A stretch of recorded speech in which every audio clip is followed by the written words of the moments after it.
जय हिंद दोस्तों, आप सबों को मैं अपने YouTube चैनल पे स्वागत करता हूं।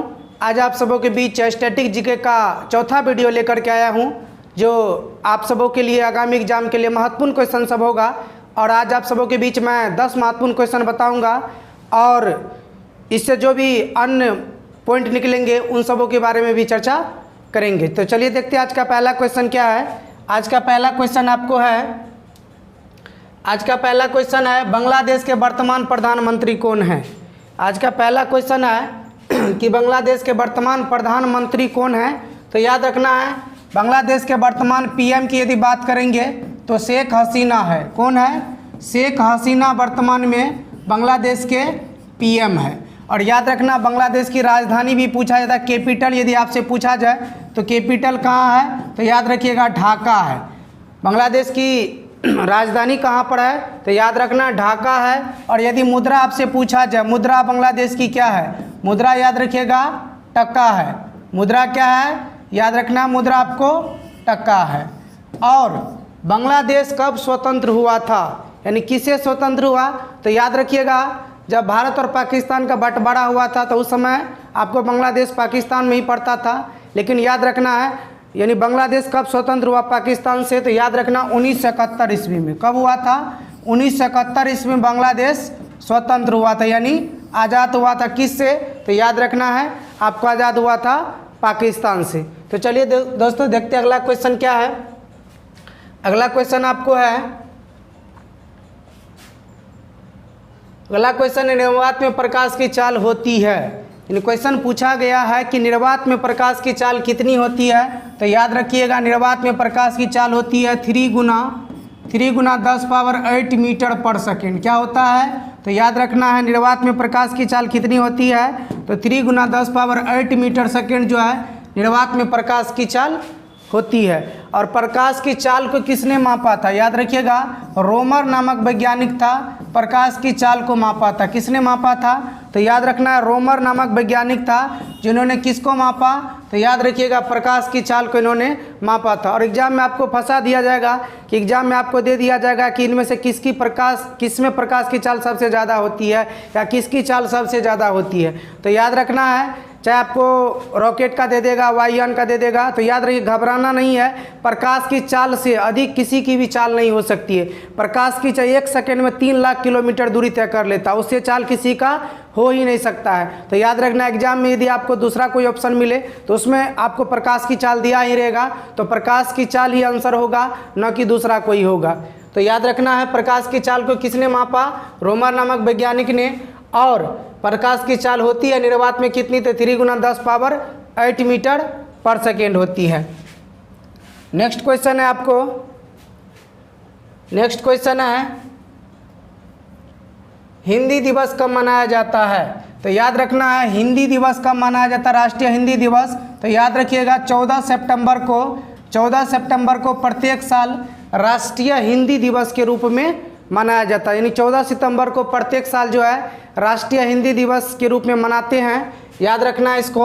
और यदि आपसे पूछ दे विश्व हिंदी दिवस यदि आपसे पूछ दिया जाए कि विश्व हिंदी दिवस कब मनाया जाता है, तो याद रखिएगा 10 जनवरी को विश्व हिंदी दिवस। और याद रखिएगा विश्व ठहाका दिवस भी मनाया जाता है आपको 10 जनवरी को। विश्व ठहाका दिवस यदि आपसे पूछ दिया जाए कि विश्व ठहाका दिवस कब मनाया जाता है, तो याद रखना आपको ये मनाया जाता है 10 जनवरी को।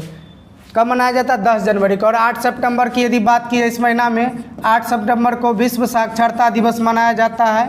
क्या मनाया जाता है, विश्व साक्षरता दिवस वो मनाया जाता है आपको 8 सितंबर को। और यदि 16 सितंबर पूछ दे आपको, तो याद रखना है 16 सितंबर को ओजोन दिवस मनाया जाता है। क्या मनाया जाता है, ओजोन दिवस जो है 16 सितंबर को हम लोग प्रत्येक साल मनाते हैं। तो चलिए दोस्तों अगला क्वेश्चन देखते हैं क्या है। अगला क्वेश्चन आप सबों के बीच है, क्वेश्चन है कि मैक मोहन होगा। यहाँ पर आपको मैक हो जाएगा, पहले मैक, उसके बाद हो जाएगा आपको मोहन। यानी मैक मोहन रेखा किन 2 देश के बीच है। वर्तमान में पूछा गया है कि मैक मोहन रेखा किन 2 देश के बीच है। याद रखना है ये आपको, ये मैक मोहन जो है भारत और प्लस चीन के बीच में है। किसके बीच में है, भारत और चाइना के बीच में मैकमोहन रेखा है। यदि आपसे पूछ लिया जाए red Cliff line, red Cliff line, red Cliff line या रेड क्लिफ रेखा पूछ दे तो याद रखिएगा ये आपको भारत और पाकिस्तान के बीच है। किसके बीच है? तो याद रखना भारत और पाक के बीच है रेड क्लिफ लाइन। और एक क्वेश्चन और पूछा जाता है कि याद रखिएगा कि डुरंड लाइन किन दो देश के बीच में है। डुरंड लाइन यदि आपसे पूछा जाए तो पहले तो ये भारत और पाकिस्तान के बीच था, लेकिन अब ये किसके किसके बीच है? तो याद रखना है डुरंड लाइन जो है आपको अफगानिस्तान और पाकिस्तान के बीच है। किसके बीच है? तो याद रखना है डुरंड लाइन जो है अफगानिस्तान और पाकिस्तान के बीच ये लाइन है। नेक्स्ट क्वेश्चन आपको है कि चिल्का झील भारत के किस राज्य में स्थित है? यानी चिल्का झील जो है भारत के किस राज्य में है? तो याद रखना उड़ीसा में है। किस राज्य में है? उड़ीसा में चिल्का झील है। यदि आपसे उड़ीसा की राजधानी पूछ दे कैपिटल तो याद रखिएगा भुवनेश्वर है। उड़ीसा की राजधानी कहाँ है? तो भुवनेश्वर है। एक क्वेश्चन और पूछा जाता है कि पुरी की रथ यात्रा कहाँ से निकलती है? पुरी की रथ यात्रा कहाँ से निकलती है? तो उसका भी आंसर आपको उड़ीसा होगा। और कोणार्क का सूर्य मंदिर कहाँ पर है? ये भी क्वेश्चन कई बार एग्जाम में पूछा गया है कि कोणार्क का सूर्य मंदिर वो किस राज्य में है? तो याद रखना वो भी आपको उड़ीसा राज्य में ही स्थित है कोणार्क का सूर्य मंदिर। और चिल्का झील कहाँ पर है? तो याद रखना आपको उड़ीसा के अंदर मौजूद है। और भारत में सबसे ज़्यादा कच्ची सड़कों वाला राज्य यदि पूछा जाए, कच्ची सड़कों वाला राज्य सबसे ज़्यादा किस राज्य में है? कच्ची सड़क सबसे ज़्यादा किस राज्य में है? तो याद रखना कच्ची सड़क भी आपको उड़ीसा के अंदर ही मौजूद है। तो चलिए देखते हैं अगला क्वेश्चन क्या है। अगला क्वेश्चन आपको है हीटर में किस तार का प्रयोग किया जाता है? याद रखना हीटर में किस तार का प्रयोग किया जाता है? तो नाइक्रोम का किया जाता है। किस तार का प्रयोग किया जाता है? तो याद रखना नाइक्रोम का किया जाता है। नाइक्रोम किसका मिश्रण है? ये भी क्वेश्चन एग्जाम में पूछा गया किसका मिश्रण है? तो याद रखिएगा nickel plus chromium. Nickel plus chromium जो है, क्रोमियम से क्या बना है? निकेल और क्रोमियम से बना है आपको नाइक्रोम। और हीटर में जो है ना इसी नाइक्रोम तार का प्रयोग किया जाता है। यदि आपसे प्रतिरोध पूछा जाए हीटर के तार का प्रतिरोध कितना होता है, प्रतिरोध पूछा जाए, और यदि आपसे गलनांक पूछा जाए तो याद रखिएगा गलनांक पूछा जाए या आपको प्रतिरोध पूछा तो याद रखिएगा प्रतिरोध उच्च होता है। क्या होगा?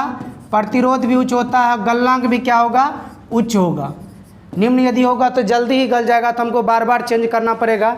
इसलिए हीटर के तार का जो है प्रतिरोध भी उच्च होता है और याद रखना है गलनांक भी उच्च होता है।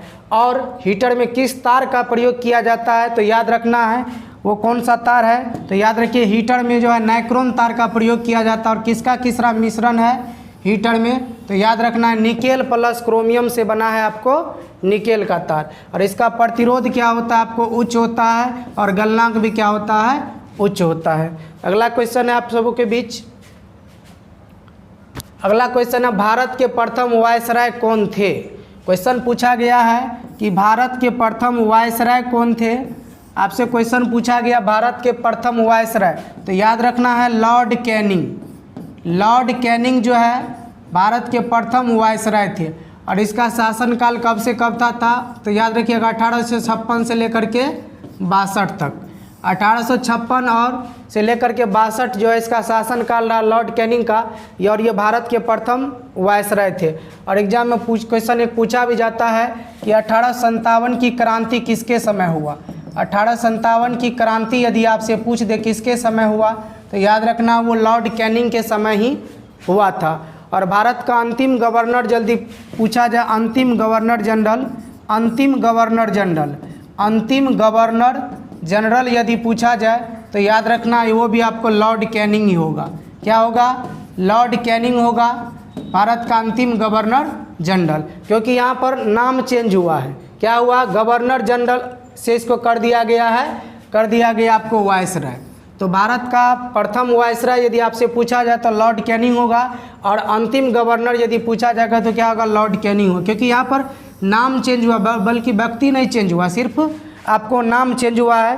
तो इसीलिए याद रखना, यदि आपसे पूछा जाए भारत के प्रथम वायसराय कौन थे, तो लॉर्ड कैनिंग थे। 1856 से 62 इसका शासनकाल रहा था।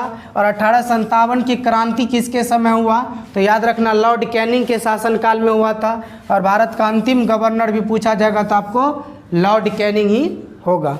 तो चलिए देखते हैं अगला क्वेश्चन क्या है। अगला क्वेश्चन आप सबों के बीच है।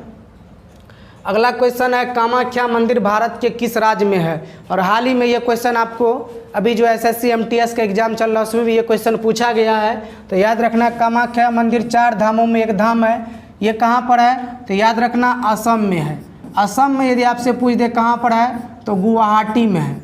गुवाहाटी के अंतर्गत जो है आता है आपको कामाख्या मंदिर। 4 धामों में ये एक धाम है। और क्या बोले, कामाख्या मंदिर भारत के किस राज्य में है, तो याद रखना है आपको गुवाहाटी में है। और असम जो भारत का पूर्वोत्तर राज्य है। तो चलिए देखते हैं अगला क्वेश्चन क्या है। अगला क्वेश्चन आप सबों के बीच है। अगला क्वेश्चन है कर्क रेखा भारत के कितने राज्यों से होकर गुजरती है। आपको राज्य पूछा गया है, कर्क रेखा कितने राज्यों से होकर गुजरती है, तो याद रखिएगा 8 राज्यों से होकर गुजरती है। कितने राज्य से, 8 राज्यों से होकर गुजरती है। हम आपको इसको ट्रिक से के माध्यम से याद करवाएंगे, तो आप लोग ये ट्रिक को ज़रूर याद रखिएगा, तो गलती होने का चांस नहीं होगा। इसका ट्रिक है मित्र पर गमछा झाड़। मित्र पर गमछा झाड़, क्या ट्रिक है आपको, मित्र पर गमछा झाड़ इसका ट्रिक है। तो मी से क्या हो जाएगा आपको, मिजोरम हो जाएगा। मी से क्या होगा, मिजोरम होगा। त्र से क्या हो जाएगा आपको, त्रिपुरा होगा। प से क्या हो जाएगा, प से आपको पश्चिम बंगाल हो जाएगा। पश्चिम बंगाल हो जाएगा आपको प से। उसके बाद र से क्या हो जाएगा, राजस्थान, याद रखना है र से राजस्थान हो जाएगा। और उसके बाद ग से क्या हो जाएगा, ग से हो जाएगा आपको गुजरात। ग से क्या होगा, गुजरात होगा। म से क्या होगा, MP हो जाएगा, यानी मध्य प्रदेश होगा। छ से क्या हो गया, छत्तीसगढ़ हो जाएगा। 6 से छत्तीसगढ़। और झाड़ से क्या हो गया आपको, झारखंड हो गया। तो इसको आप लोग याद रखिएगा। ये जो 8 राज्य है, यहाँ पर देख सकते हैं आप 8 राज्य कौन कौन है। तो देखिए पहला राज्य मिजोरम हो गया, दूसरा राज्य आपको त्रिपुरा हो गया, और तीसरा राज्य आपको पश्चिम बंगाल हो गया, चौथा राज्य आपको राजस्थान हो गया, पाँचवा गुजरात हो गया, छठा MP हो गया, सातवां छत्तीसगढ़, और 8वां कौन हो गया, तो झारखंड हो गया। तो याद रखना कर्क रेखा भारत के कितने राज्यों से होकर गुजरती है, 8 राज्यों से। कौन कौन राज्य है, मिजोरम है, त्रिपुरा है, पश्चिम बंगाल है, राजस्थान है, गुजरात है, MP मतलब मध्य प्रदेश, छत्तीसगढ़, और झाड़ से झारखंड। और एक क्वेश्चन पूछा जाता है कर्क रेखा पर स्थित भारत का सबसे बड़ा शहर कौन सा स्थित है। कर्क रेखा पर क्वेश्चन पूछा जाता है कर्क रेखा पर स्थित भारत का सबसे बड़ा शहर। भारत का सबसे बड़ा शहर पूछा जाता है, सबसे बड़ा शहर। तो याद रखिएगा वो शहर आपको कौन सा है, तो रांची है। रांची किस राज्य में आता है, तो याद रखिएगा झारखंड की राजधानी आपको रांची है। तो अगला क्वेश्चन आप सबों के बीच है। अगला क्वेश्चन आपको कि तराइन का पहला युद्ध कब हुआ था। क्वेश्चन है तराइन का पहला युद्ध कब हुआ था। तो याद रखना तराइन का पहला युद्ध जो हुआ था आपको, वो हुआ था आपको 1191 ईस्वी में। कब हुआ था, 1191। किनके बीच हुआ, यदि पूछ दे बीच किसके किसके बीच हुआ, तो याद रखना है ये जो युद्ध हुआ था आपको पृथ्वीराज चौहान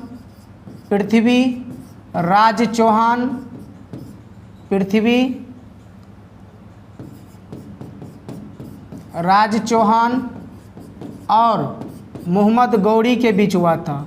मोहम्मद गौरी के बीच हुआ था। इसमें पराजित कौन हुआ, तो याद रखना पराजित कौन हुआ, तो पराजित हुआ था आपको मोहम्मद गौरी। कौन पराजित हुआ, मोहम्मद गौरी हार गया था इस युद्ध में, तराइन के पहले युद्ध में।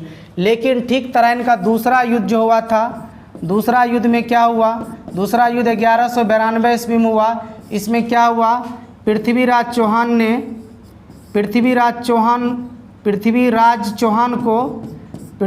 चौहान को जो है ना, चौहान को गौरी ने पराजित किया। गौरी ने गौरी ने पराजित किया, यानी बदला ले लिया। तराइन के पहले युद्ध में कौन हारा? तो याद रखना, तराइन का जो पहला युद्ध हुआ था उसमें कौन हारा? पहला युद्ध हुआ 1191 में, पृथ्वीराज चौहान और मोहम्मद गौरी के बीच पराजित हो गया मोहम्मद गौरी। लेकिन दूसरा युद्ध ठीक 1 साल बाद हुआ 1192 में। इस युद्ध में क्या हुआ? पृथ्वीराज चौहान को गौरी ने क्या किया? पराजित कर दिया। तो इसको याद रखना है। तो दोस्तों, आप सबों को ये स्टैटिक जीके का वीडियो पसंद आए तो अपने दोस्तों के बीच ज़रूर शेयर करें। तो मिलते हैं अगले स्टैटिक जीके के साथ नेक्स्ट डेज। धन्यवाद।